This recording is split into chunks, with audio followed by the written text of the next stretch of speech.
Number one, appointments to heads of schools, this ad hoc appointment needs to discontinue.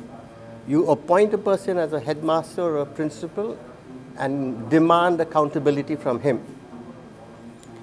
Being in charge, and then he may be removed after a couple of months or years, is not bringing about the desired results.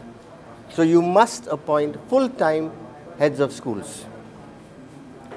Okay, number one. Number two, we have only 5 B.Ed colleges in the state.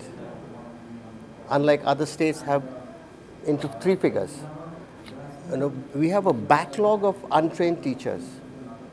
Unless we have more B.Ed colleges in the state, the backlog is going to get bigger and bigger. So we need more B.Ed colleges in the state of Meghalaya. Closer coordination between the parent, the teacher and the child. This triangle is a sacred triangle. It must be strengthened. It must.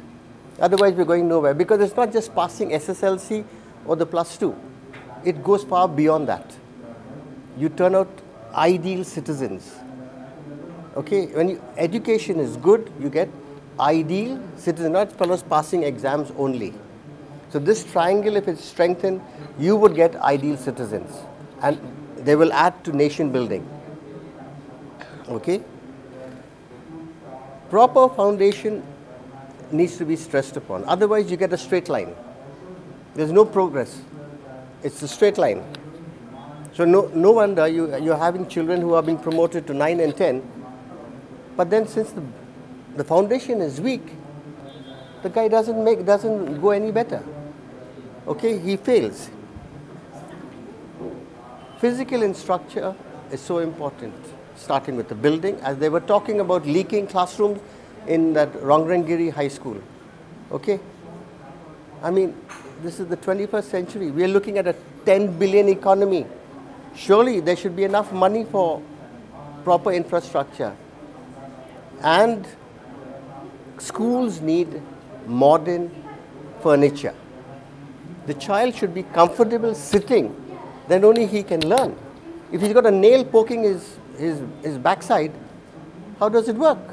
I also believe every school should have one AV room, audiovisual room, because that enhances learning. Okay? One important factor that I would like to stress is a role model. The principal or the teacher needs to be a role model for the students to emulate. If I conduct my business with pride and with passion, it works. It will work, because then the child has someone to look up to. Okay? He could be coming from a broken home. He could be coming from a home where the father may be an alcoholic. So, but at least in school, he has somebody who can make that difference. And that will make the difference. Okay? So, role models. One very important thing is reading. There must be libraries in the school, okay, with decent books. I believe readers become leaders. Okay? So if you have children picking up reading from a young age, okay, primary level, they will continue with this. It will be a lifelong learning experience for them. And eventually we want that, lifelong learners. And it starts over there. You can compare it to a little tree that's growing crooked.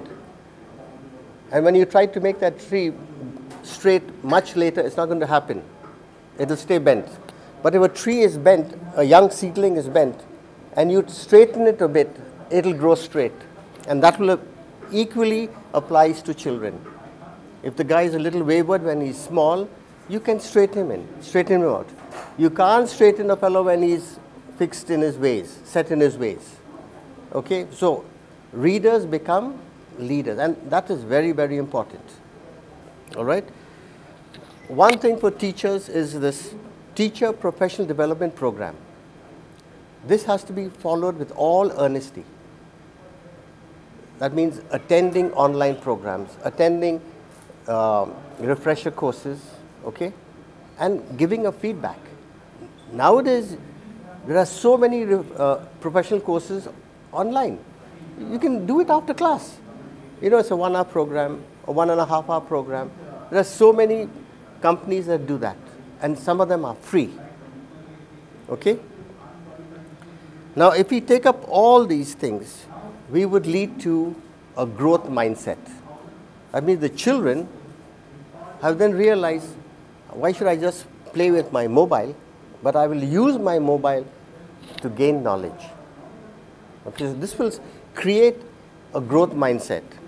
And at the end, and the last one that I would like to stress, schools should set up brain clubs. Yeah, brain clubs headed by a moderator who will be a teacher.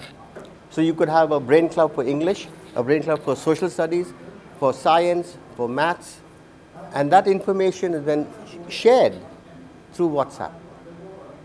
So everyone who's a member contributes and at the same time learns.